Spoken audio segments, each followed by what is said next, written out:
All right, we're going to talk about my favorite subject, sales. I never thought that I'd be great at sales. I always hated it growing up. Even when I was getting the business up and running, I was doing sales door to door, and I felt like I was killing my soul. I freaking hated it. And I've learned to overcome that. I've learned to love sales because it all comes down to communication, and sales doesn't have to be this really hard, complex thing. The problem is that people aren't intentional with the content they put out, with their messaging, with their communication. And with the current style of communication they have, it's really hard for them to generate sales. But with some simple tweaks, with some simple focuses, and looking at the intention of what you're doing, sales can become very easy. But it all works together. Every ad, every email, every piece of content, every sales funnel, sales page, they all have to work together, gaining the things you need for sales. And there's a couple different things you need. In fact, there are three types of trust that you need to gain in order for a sale to happen. Now, you can gain all three of those from various parts of your brand, meaning that like a piece of content can give you one of those things. A piece of a webinar can give you another one of those things. And it's not like there's one thing where you gain all three. It's a cumulative effort. Every single thing that you do should be intentional to be like, okay, I'm going to do this to add value, but also gain this. I'm going to do this to add value and gain this. So what we wanted to do in this episode is start to break down, when it comes to sales, what are the things that we should be focusing on inside of our brand to make sales easier, faster, and just less painful. So if that's interesting to you, well, keep on listening. Hi, I'm Brandon Lucero, and you're about to experience the new way to thrive in business, entrepreneurship, and life by leaning into who you are, what you love, and standing up for what you want to create. Get ready, because this is where we go against the grain, say no to outdated society norms, and we say yes to change in order to create a happier, more fulfilled world. Welcome to the New Generation Entrepreneur Podcast.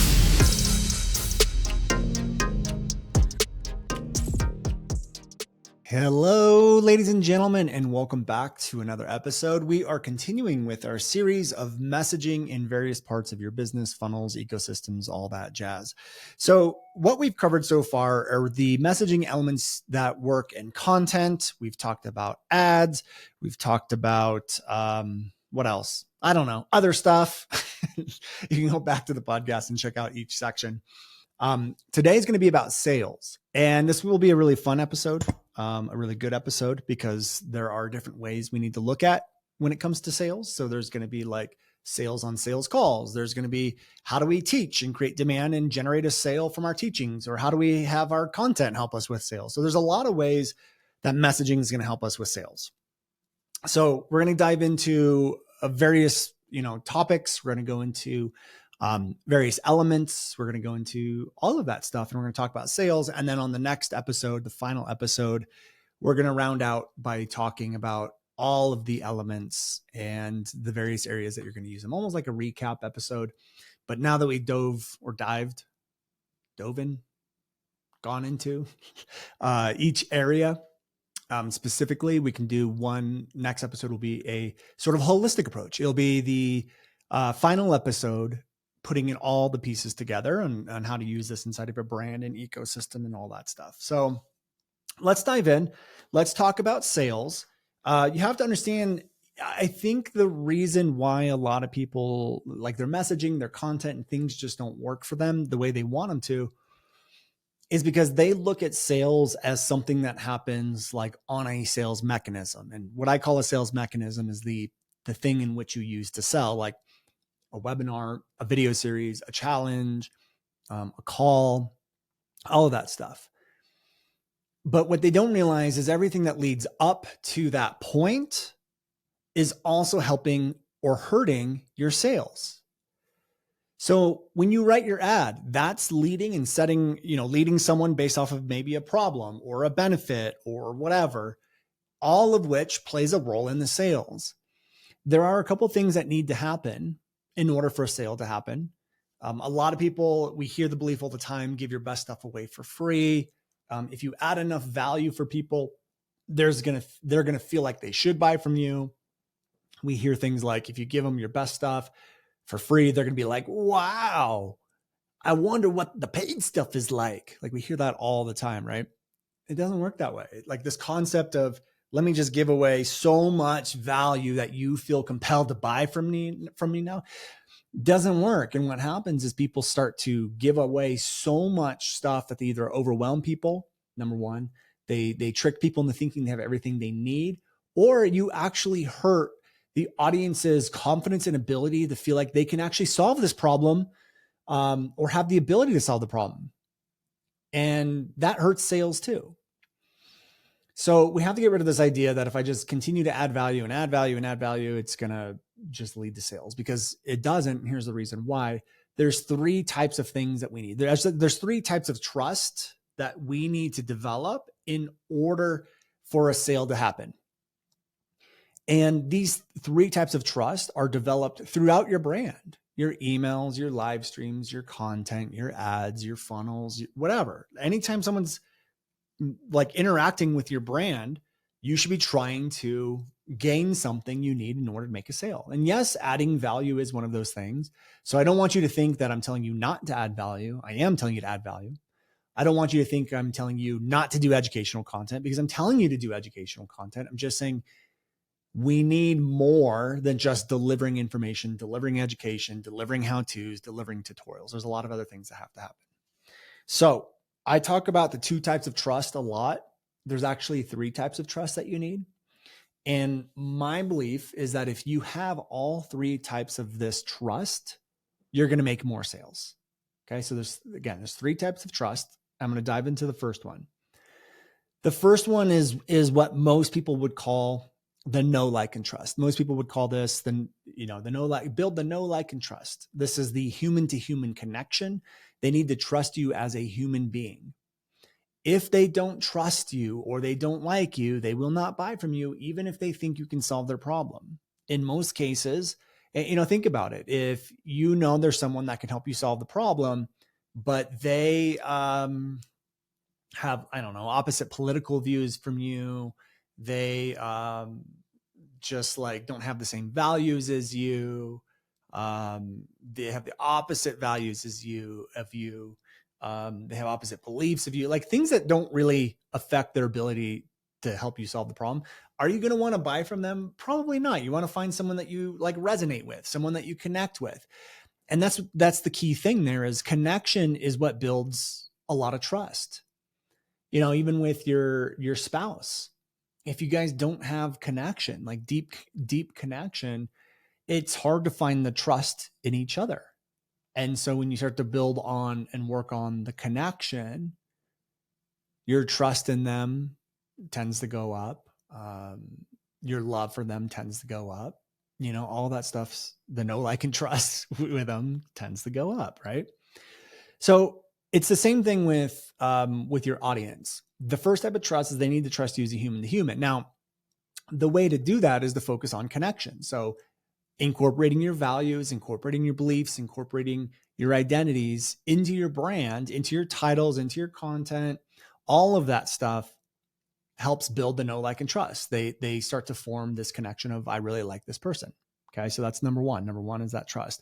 And what you're going to realize is I'm going to go through, five? Yeah. 5 different things to focus on when it comes to sales. And you're going to notice that each one of these 5 things will have some sort of element of, okay, let's gain connection, and let's gain this trust, and let's gain this trust, and let's gain this trust. And I'm going to break down inside of each one where all this is playing out. Okay.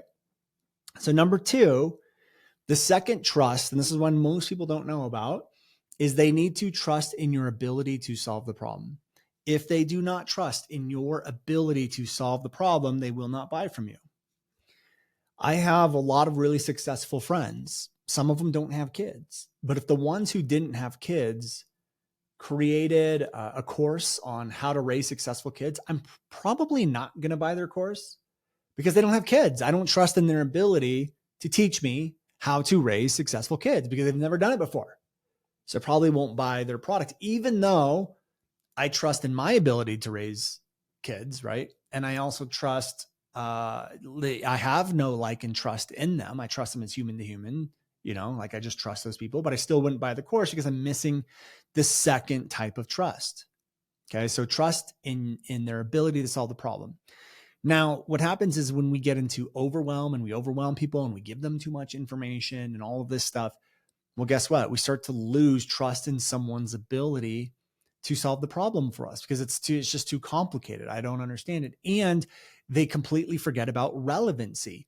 So if you want people to trust in your ability to solve the problem, yes, certain things like case studies and testimonials can help, but you're not going to put a case study, in an ad to try to get someone to opt in. In most cases, you'd probably wait closer to when the pitch or car opens or something like that, right? Gaining that trust and ability to solve the problem sometimes doesn't even come down to talking about how to overcome the problem. We need relevancy, and relevancy starts with meeting the audience where they're at. So when you accurately describe their problems and their mistakes and their actions and their thoughts and what they're going through and what they're experiencing, what they've tried to do that doesn't work, when you accurately go through that information, what starts to happen is they feel heard, they feel understood. They go like, this person is describing me to a T. They start to assume you have the answer. I know a lot of you have probably heard me talk about the doctor example, but let's pretend you have stomach pain. I'll say it one more time for those who've never heard it before. You had stomach pain. It starts at 7:30 at night, goes to 8:30 at night. It's been going on for 2 weeks. You have no idea what's going on. You go to 9 doctors. They have no clue what's going on. You're going to feel discouraged, hopeless, like no one has a solution, right? You're going to feel depressed, maybe sad. That's where your audience is at. Your audience has no idea how to solve the problem. Otherwise, they wouldn't have it anymore. They have no idea what's going on. And no one has been able to help them. No one's been able to describe to them. No one's been able to give them reassurance. They have not been able to trust anyone. So now let's imagine you go to a 10th doctor. You walk in, the doctor takes one look at you. They don't even say anything. They take one look at you and they go, let me guess. Stomach pain started 2 weeks ago and it lasts from 7:30 at night to 8:30 at night. You're going to be like, doctor, oh my God, like, how did you know that? And the doctor goes, oh yeah, I've seen a lot of patients with that. Okay, well, see you later, and walks away. What are you going to do? You're going to chase that doctor down and go, doctor, what's the prescription? What's the treatment? Can you heal me? First of all, that doctor never said they had a solution. Doctor never told you what the solution was.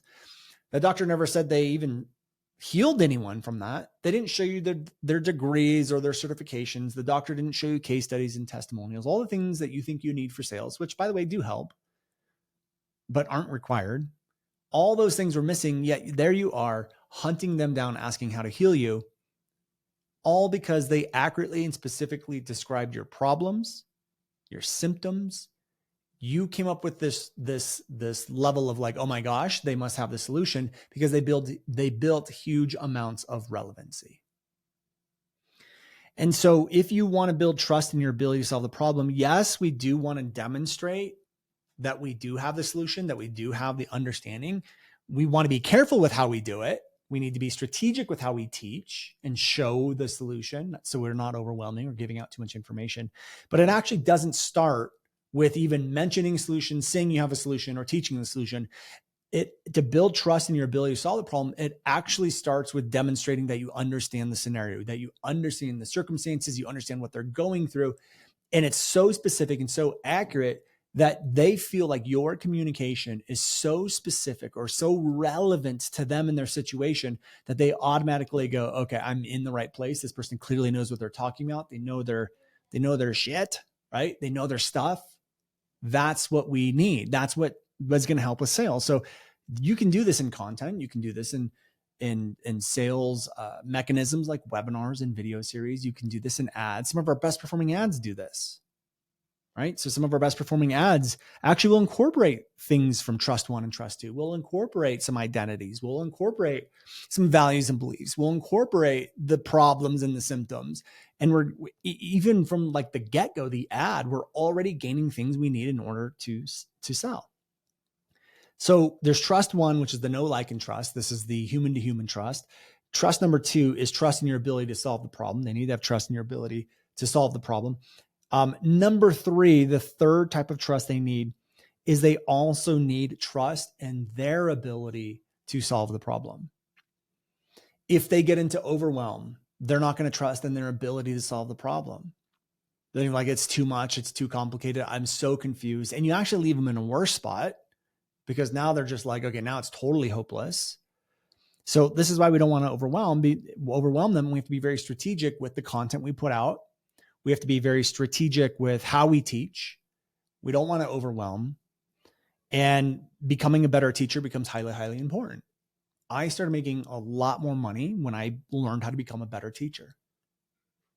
And this is one of the things that allowed me to become a better teacher, is teaching in a way that allows the audience to see how they can do it. They comprehend it. They don't need to know every nut, bolt, and detail, but they need to see what the vision is, where they're going to go. And they have to be able to go like, yeah, I can do that. Because if you can't get them to say, I can do that, they're never going to buy from you. It just won't happen. It doesn't exist.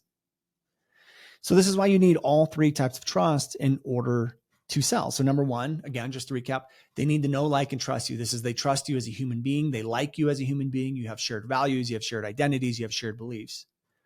Number two is you need to demonstrate or gain trust in your ability to solve the problem. If they do not trust in your ability to solve the problem, they will not buy. And third, they need to trust in their ability to solve the problem. They need to trust in their ability to follow your plan, to follow your process. So if you make your process very complicated, you try to prove how smart you are and how educated you are and how philosophical you are, and you go deep because you just love the deep stuff and you just like go way over their heads, you're probably gonna have a hard time making sales. So we have to find that balance. Okay. So those are the three types of trust we need. Now, let's start with the very first thing that I want to cover, which is they need to understand, they need to know you understand the problem, and you need them to come up with a conclusion on their own. Okay. So what I mean by this is, if you want them to know that you understand the problem, you don't sit there and say, hey, I understand what you're going through. So if I'm looking at you, for example, like the listener right now, and let's just pretend you're having, your last two launches have not performed the way you wanted to, you're not getting the leads or the show up rate. I'm not going to walk up to you and say like, hey, look, I understand your problem. I understand all these launch problems. Like, I totally understand this. And I understand, like, show up rates are bad. I'm like, no, I'm not going to just tell you I understand, because that's me telling you what I want you to believe. I want you to come up with your own conclusion that I get you. And that happens by accurately and specifically describing what you're going through and what you've tried and what you're doing. So instead, I would say something along the lines like, hey, if you're a course creator and your last two launches haven't performed, you likely had like low show up rates. You likely like had leads that were not qualified, and the leads were probably really expensive. And then your conversion rate is either plateaued or declining. So I never said, I understand what you're going through. I demonstrated that by describing the scenario, describing the problem, describing what you tried. I could even add something in there like, and I bet you've tried like to fix this by either shifting to a new strategy or increasing the amount you're spending on ads, and it doesn't really seem to be working. Now it's like, oh my gosh, he understands the next layer, which is what I've been doing to try to fix it, and it doesn't work. And so what starts to happen is when I can paint the picture, paint the scenario, you start to come up with your own conclusion. This guy gets it. This guy understands me. I become the doctor that diagnosed you without you having to say a word. And then all of a sudden you start to feel heard, understood, seen, validated, and you start to come up with your own conclusion that I know what I'm talking about. And I'm going to give you guys another funny story to demonstrate this, when this happened to me. And this is how I develop a lot of my messaging, is I just go like, how did I feel when I heard that? Okay, I felt compelled to buy, to keep listening. I felt excited. I felt called out. I felt this, I felt that. And I go through and I look at like, okay, what specifically was happening to make me feel that? Okay. So this one's going to be a little funny, a little embarrassing. I'm not really embarrassed by it, but it's a little odd. Okay. So so there was this scenario when I was a little kid, and we went to our friend's house, and there's this big party, big barbecue. I don't know, maybe 8, 10, somewhere in that range. There's a big party going on, right? And there was like probably 40 kids running around. It's a huge barbecue. Everyone's jumping in the pool, going swimming, all of that stuff, right? So obviously when you have 40 kids all running in and out of a pool, all young, like the water is going to get dirty. Like there's probably going to be some kids that pee in the pool and stuff like that. So the water is going to get dirty. But I remember being in the middle of the pool and going like, oh man, I really got to go to the bathroom. And I just remember thinking, well, I'll just go pee in the pool. Like no one's going to know. So I peed in the pool. But you have to understand, I wasn't the only one. I wasn't the only one that peed in the pool. Like I'm assuming there's got to be some other kids, right? And the water's dirty and all that stuff. So the next day, like, and they didn't know. Like no one's sitting there watching me and watching every kid. Like, did they pee in the pool? I don't know. Blah, blah, blah. That kid's peeing in the pool. Like no one's doing that, right? So the next day we went back to the house because we had to go grab something or whatever. And the mom came out and was like, did you guys have fun yesterday? And we're like, yeah. And she goes, so which one of you guys peed in the pool? And I remember feeling so called out. I remember feeling like, oh my God, she knows what I did. She knows me. And these were all automatic conclusions that my mind came up with because I felt like she was so specifically and accurately describing what's going on that I assumed she knew, but she didn't know. And I didn't say anything and she didn't say anything. And then we laughed and everything was fine. But it made me feel like they were talking about me. It made me feel like it was very relevant. The problem she was going through was like very relevant to me because like, oh my God, did I cause this problem?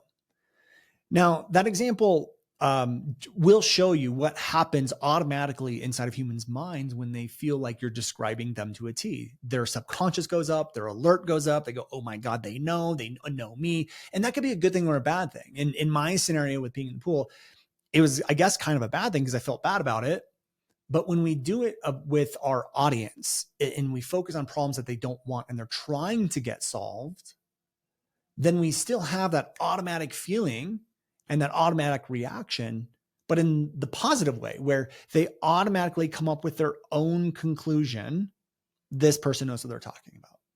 This person gets me. And this is how we start to form that second type of trust, which is the trust in the ability to solve the problem.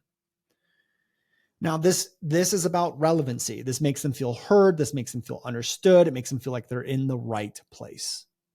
Now, look, you guys can use this in content. We use things like, and we talk about this inside of New Generation Mastery, our messaging program. We use this inside of content. We use content we call self-identifying content. Holistic Psychologist is also great with this. There's a lot of really great therapists and psychologists and stuff that are very good with this sort of content, where they just talk about here's your problems and here's why it's happening and here's the cause of it and here's what you try to do to fix it that just doesn't work. So I like to use this in content. I use self-identifying content because it raises awareness, it connects dots for people, it makes people realize that they have the problem that you solve, and you don't even have to talk about solution. You don't even have to mention you have a solution in order for them to be like, gosh, I really want to work with this person. I also use it in ads. In fact, our best performing ad right now is literally, for our launch, is literally a self-diagnosing piece of copy. It's 5 signs that you have messaging problems as a course creator. And then I go through 5 very specific scenarios and problems that you're facing if your messaging is off as a course creator. And there are literally comments in there that say, I feel so called out, I'm registering. I feel seen, I'm registering. I feel like you're describing me, I registered. Like those are literally the comments that we have on our ads. Then we do it in teaching. So when I get into the sales mechanism, like the webinars and things like that, I'm always going like building as much relevancy as I can. If you're here, you're likely going through this and this and this. And like, look, here's the first part of the training. You're making this mistake and it's causing this problem and this and that. And like, stop doing this. People are like, oh my God, I feel so seen. I feel so heard. That's exactly what I'm dealing with. That's exactly what I'm going through. So this is why I say becoming a better teacher is what allowed me to make more sales, make more money, build our business. Okay. So we have content. You can use it in ads.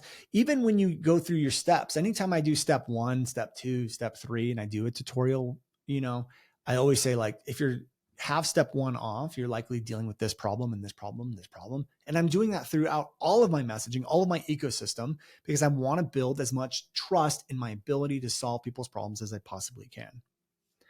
Again, you're going to use it in funnels. You're going to use it in sales calls. You're going to use this everywhere.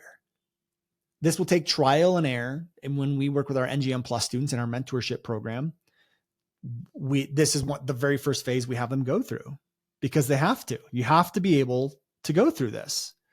And you have to be able to nail it because we use it everywhere. But once it's nailed, once it's dialed in, once it's working, you can use it all over the place. So once you have it dialed in, and it's in a document somewhere. We call it like we have we call it your plus document inside of NGM Plus, or inside of NGM, there's a smaller version of it. It's like your Bible, your messaging Bible. You just use these elements all over the place, but you have to be able to dive them in. So inside of sales calls, it's also really important because you want to build that rapport. You want to, like, if you can get the prospect on a sales call to come to their own conclusion of like, oh my God, I have a problem. And this person really gets it and I trust them and I know they can fix the problem. Like it's like game over on a sales call. Okay. So we also have training on that inside of NGM Plus. So if you are an NGM Plus member, you can go through the sales call training. We'll walk you through that process. Okay. So number 2, the second thing we need to do when we want to focus on more sales is you have to learn how to create demand. Now, there's a couple different ways to do it. We've already covered one way to do that. Okay. So what I just brought you through right now is one way to do that. When you focus on that first type of trust, the trust in your ability to solve the problem, and you're specifically and accurately talking about the problems and you're talking about the mistakes and you're talking about these things, that's one way to create demand. Just like you would run after that doctor after they diagnosed you, you run after them. That's demand. They created demand from you, and you did that on your own. You came up with your own conclusion. Gosh, darn, I need to work with this doctor, right? So that's one way to create demand, is to focus on the second type of trust. But there's other ways to create demand. And one of the ways that if you want to bring in more sales, you have to shift your messaging to talk about your offer. I talk about my offer all the time. I've talked about it on this podcast. Did you guys notice how I literally just said it? I just said, if you're in NGM Plus, we have sales call training in there. Just go in there and watch it. Do you think that was by accident? Do you think I accidentally just said that? No, that was intentional. I intentionally talk about our products. I talk about what's in it. I talk about all the time. Listen to our episodes. You'll notice it. I talk about our offer, and I talk about NGM, and I talk about our pillars, and I talk about the offers. I talk about them all the time. When we get onto a webinar or a sales mechanism or a launch or our evergreen funnel, I mention the product all the time. Inside of our PDFs, our free downloads, I mention the product all the time. I do it casually. I do it in a non-salesy way. I always say things like, you guys want to use it in sales calls, build that rapport. For those NGM Plus members, we have it all laid out for you guys there. But for those of you listening right now, just focus on this, this, and this. It's so casual that no one really notices it. And I'm not doing a hard sell. I'm not doing it because I'm trying to sell the product. I'm doing it because I'm trying to make you aware of the product. When you become aware, when I build relevancy and then you're aware there's a product, there's a path, there's a way to go deeper, and you have that awareness, it now becomes a goal for you over time to get there. And I have people all the time. This is like, it's on my vision board, Brandon, to work with you. It's a vision on my vision board to be in NGM Plus. It's on this. And they've never even seen me pitch NGM Plus, but they hear about it in content. They hear about it in sales mechanisms. So you have to let people know you have an offer. Even when I get on the webinars, I'll even sometimes start the webinar, like in the first 15 minutes, I'll mention something like, look guys, today I'm going to help you with X, Y, and Z. And I'll state the promise of the training. And I'll say, but look, I've been doing this for 10 years. I can't give you everything. And for those of you who want more help and more support and more this and that, we're going to give you an opportunity to get into our program later today where I can help you with more stuff. But I'm only going to do that until after I deliver on this promise of this webinar. And then I say, like, if you're the person who whines and complains when someone gives you 60 minutes of their best stuff and then makes an offer to help you on a deeper level, this probably isn't for you, because that's going to happen today. And we're going to talk about it throughout today. And even James, when he launches Business by Design, like on day 1, he talks about the product and says, we will talk about that on day 3, and we'll talk about it and mention it throughout these next couple days. But we're going to be diving deep into this, and this, and this. And a lot of people think that you don't want to do that. You don't want to tell people you want an offer or you have an offer. But first of all, people aren't stupid. They probably know to some level, some degree, right? Number 1. Number 2, if you don't tell them, they might feel like you're bait and switching them, right? But what I find is when you're very upfront, you're very honest, you're incorporating it, it just helps you drive more sales. It actually starts to create demand when you do it elegantly, when you do it correctly. One of the ways that I like to do this is I like to use a process that we have inside of NGM. See, I just did it again. Inside of NGM called the one and more method. And that's saying, hey guys, I'm going to give you one thing now, but there's more inside of our program. I'm going to give you this, but there's 9 ways to do it over here. We're going to talk about this, but there's like this over here. Obviously there's more to it. There's a process that you want to follow to do it correctly, so you gain the effect you want. But using that throughout your launches, throughout your content, throughout your teachings, throughout your trainings is going to help you create more demand. It creates a demand gap. Even talking about results that people have gotten. So you could say like, hey guys, there's 9 ways to do this. And like 60% of our students have seen a $10,000 a month increase. They're seeing more leads. They're seeing higher quality people. They're converting higher, but I'm going to give you our number 1 right now. What you do is you start to even create demand gaps, because now you're using case studies, you're using testimonials, you're showing like, here's where you can be, but you're not here.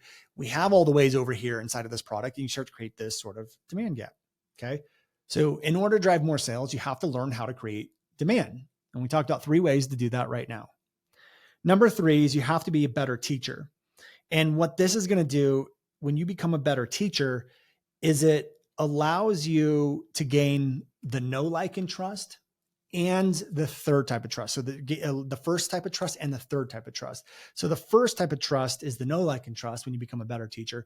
The third type of trust is trust and their ability to do it. So what you need to do, what we have found is when you back things up, it works really well. So when you teach something, don't just assume they're going to believe you because you're the teacher and you're the authority and they're just going to listen and believe you. You want to be like a lawyer, build a case for your teachings. You need their subconscious to automatically go, that makes sense. I see how it works.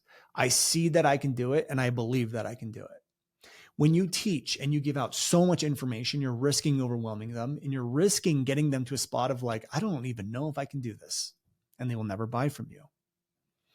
So what we have found is inside of NGM, we actually have this thing called the persuasive tutorial, which is it's like a 6 to 8 step process of becoming a very persuasive teacher and how to use tutorials in a very persuasive format. But what we realize, or the main part of that, is just backing up your teachings. And what that means is when you teach something, you can use a story of how you used it or a student used it, talk about where they were, their problems. So now you're also building relevancy, which is problem number 2. So I guess being a better teacher actually gives you all 3, because if you use a story and you're backing it up and you can build that relevancy in that story, here's the problems we're at, here's what we were dealing with. You might be dealing with this too. And then you use the story to reveal your identities, your beliefs, your values. Now you're building connection, and you're building number 1 trust, which is the know, like, and trust. Now they're trusting you as a human being. So for me, I always will try to tell stories about my kids or lessons or family or this, because those are my values. Maybe I'll tell a story about a belief I had and this and that, and now I'm releasing the beliefs, right? So if you use a story and show how the teachings took you from point A to point B, they start to see the pathway. Their subconscious goes, okay, that makes sense. And their subconscious also automatically says, that's right. The teaching's right. The teaching's correct. I believe in the teaching. Okay. The next thing to back it up is you can also use counterexamples. And I'll give you an example of that. So in my presentations and in my teachings, I always say things like, how-to content is not how to build an audience online. You need things like that talk about beliefs and perspective shifting. Look at Gary Vaynerchuk, look at Simon Sinek. They all have huge followings. They're not using tutorials, but they are using perspective shifting content, belief content, connection content. They are doing that. And what I'm doing is I'm using Simon Sinek and Gary Vaynerchuk as the counterexample. It proves what I just taught. It proves what I just said. And what happens is your mind automatically agrees with it because it's right. And you go, oh my God, I never realized that before. Now I'm giving ahas, I'm giving mind-blowing moments. I'm connecting dots for people. I never realized that before. I raise their awareness to things. So again, not only am I building that sort of trust with them, trust in my solution, trust in my ability to solve their problem, but I'm also building trust in their ability to do it because I keep it very simple. So instead of trying to fill up 40 minutes of training, it could literally be 20 minutes of training and 20 minutes of backing up. And backing up is engaging. It's giving, if that's even a thing. Revealing is, I guess, a better word. But you're doing all of these things. You're spending less time. It becomes more clear. They're automatically agreeing and seeing, okay, that works. I can do this. So when you become a better teacher, you actually gain all three types of trust. You can build more connection because if you use a story, you can build trust in your ability because the story can allow you to build relevancy. You build trust in their ability because now your trainings are a lot more simple and less information packed. Okay. So let's move on to number 4. The next thing we want to do in order to drive more sales is we have to remove objections and beliefs. Now, you're not always going to remove every objection. You're not going to remove everything, but you can start to, because you have to realize that objections are just beliefs for the most part. I would say like 80 to 90% of the time when someone tells us, oh, I can't afford it, they actually can. They just have a belief around why they can't. But they can. And they buy things all the time that are even more money and they don't even bat an eye on it, right? So we want to start to remove objections if you want to drive more sales. Now, when we remove objections, there's obviously going to be like on a sales call, an objection is going to come up. But even inside of the training, you in becoming a better teacher also helps you to remove objections. So one of the things that I look at is like, okay, well, when it comes to like messaging and content, one of the things people are like, oh, I don't have enough time for that. So even in the beginning of the webinar or in my teachings, I'm going to say, hey guys, I'm going to give you five things you can do to improve your audience and build more engagement, even if you think you don't have enough time. Because here's the deal, guys, you're spending time on content right now. If you're spending at least 30 minutes a week on content, you're spending perfect amount of time.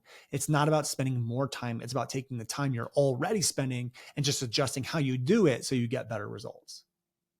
And if I put that in a webinar, guess what? The likelihood of that time objection coming up on the sales page or during a pitch or on a sales call goes drastically down. So we have to start looking at like, how do we remove objections inside of our ecosystem, inside of our messaging before the pitch even happens. And the only way to really do that is to know what those objections are. And you want to look at the patterns. Which objection do you get most of the time? And what is the root cause of that objection? And is it something that I can teach on the webinar? But even when you go and you are teaching a step and you know someone's going to have an objection to doing that step, great. Put an objection busting comment in the beginning of the teaching of that step, then back the step up. So let me give you an example. If I was teaching you how to create engaging content and, you're going to have an objection of like, I don't want to change my titles. I don't want to have to change my past content. I would say something like this. And I'm going to give you an example of what the teaching is. So this is what I'm about to do. I'm about to do reveal what the step is. I'm going to remove the objection. I'm going to teach the step and then I'm going to back it up. Okay. So again, step 1 is how to create really effective titles.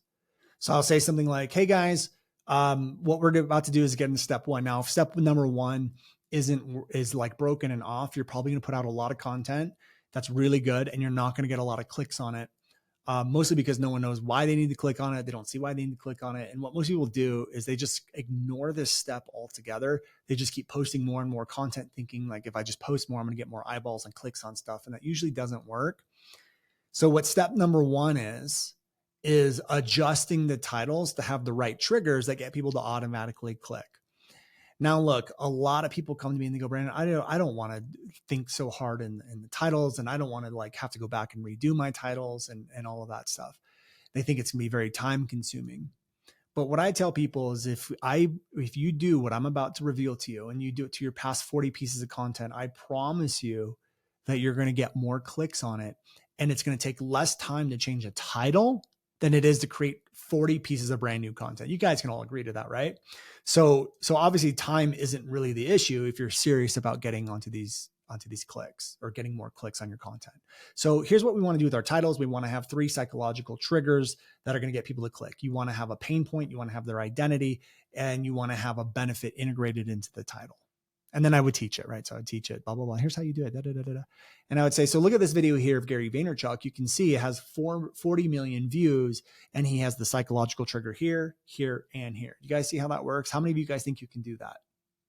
So now what I just did is I talked about the problems right before, even before I revealed the mistake. I talked about what they're doing to try to fix it that doesn't work. I revealed what the step was. Then I went through, I revealed what the step was. Then I removed the objection. Then I taught the step, and then I backed it up and said, look at this video here. You can see it in action. Then what I did is then I checked in with them and said, how many of you guys think you can do that? It's very simple. Just those 3 little things. How many of you think you can do that? So then I'm also building that trust in their ability to do it. So just by that format of teaching step 1, I actually just gained a lot of the types of trust we need. I gained the trust in their ability to do it. I gained trust in my ability because I was able to diagnose and go through, and I was removing objections at the same time. Okay. So you can do this during your teachings. You can do this during content. So other like thought reversals, they're literally belief busting, belief removing styles of content. Use thought reversals in your content. You can use thought reversals on podcast episodes. You can use thought reversals in ads. You can use thought reversals in your webinars, in your sales mechanisms. You can use thought reversals everywhere. That's literally what they're designed to do. And if you look at the 4 styles of content that I focus on inside of NGM, it is thought reversals, which is objection removing, thought leadership style videos, perspective shifting content. I focus on connection content, which is building the know, like, and trust. I focus on self-diagnosing content, which is getting them to come to their own conclusion that you can solve the problem, trust in your ability to solve the problem. And then we also focus on educational, 6, 7 different ways to do educational content. So it's engaging, more like TED Talk style instead of encyclopedia style. And that gains authority. So even the 4 styles of content that we have a heavy focus on help you gain all these types of trust that you need. And so when you want to remove objections, it can obviously happen during a call, before the pitch, after the pitch. There's lots of ways to look at it. And then the last and final thing that you need is, or that we're going to address today, is that you need connection. Without the connection, you will never be able to make sales. They have to know, like, and trust you as a human being. This means you need to incorporate identities, values, beliefs, and you can incorporate this in your teachings. You can incorporate it in specific content. You can incorporate it in sales funnels. You can incorporate it all over the place. I like to use stories to back things up. I like to use story to connect. And in the story, I'm able to release certain things. Backing up is always great. I always love using like really cool stories, engaging stories that prove the point, but also release a lot of my identities, values, and beliefs to build a deeper connection with the audience. Then you can have content specifically designed for connection, right? So you can have connection-based content. We teach that inside of NGM. So when you look at these 5 things, which just as a reminder, they need to understand and know that you understand the problem. That's going to give you relevancy. And they need to come up with that on their own conclusion. Number 2, you need to become a better teacher and learn how to create demand while you teach. Number 2 is create demand. You have to learn how to create demand with your messaging. Number 3 is become a better teacher. They kind of go hand in hand. Number 4 is understand the objections and learn how to remove them throughout your brand. They don't always have to happen at the end. And then number 5 is you need story and connection. And what starts to happen, and when you can master these, your brand, your messaging elements for sales start to gain the 3 types of trust, which is trust, the know, like, and trust, human trust. Number 2 is trust in your ability to solve their problem and have huge amounts of relevancy. And then trust number 3 is they need to trust in their ability to solve the problem as well, which means keep your teachings simple, keep them easy to understand, back them up. Don't overwhelm them. Don't overcomplicate it. Don't go too deep too soon. Okay. So you need all 3 types of trust. And those are the 5 things that you can do to gain those throughout your entire brand when it comes to messaging. So what we're going to do next week is we're going to put all of this together. We're going to talk about, here's all the elements that you basically need to get started. And here's the different areas of where they go. It might be a short episode. I'm not too sure. We'll see how it goes. But as you guys can probably tell, I am repeating a lot of the same elements. I talk a lot about the problems. I'll talk a lot about the benefits, the mistakes, these sorts of things. I've been talking a lot about them, backing it up. Like it's the same things, but you're just using them in different areas of the brand. Okay. So messaging, really, the hardest part about messaging is actually figuring out what those words are going to be. Because once you figure out what the words are going to be, it's just a matter of plugging them into certain things, plugging them into a thought reversal framework or an educational framework or a webinar framework. And we have all of that stuff laid out. The hardest part is discovering, well, how do I say the problem? What is the actual problem? What is really resonating? And it takes trial and error. It takes testing and tweaking. And I'm still testing my stuff. I'm still looking for bigger, better problems, more painful problems, better ways of phrasing it. And we're finding them all the time. So hopefully you guys liked this episode. I felt like this was a good one. If you liked it, leave us a review on iTunes. I love reading those reviews, and tune back in next week for our final episode. It's going to be a good one. So tune back in next week, and I will see you all there. Take care. Hey guys, thank you so much for checking out another episode of the New Generation Entrepreneur Podcast. If you enjoyed this episode, go below, hit the subscribe button, and make sure you click on that bell icon and get notified every time we drop a new episode. Now, if you're looking for the show notes, we have them linked underneath this video, as well as our social media handles and some links to free training and offers that we drop from time to time to help you guys even further. So go check those out if you're interested, and thank you so much for tuning in to the New Generation Entrepreneur Podcast.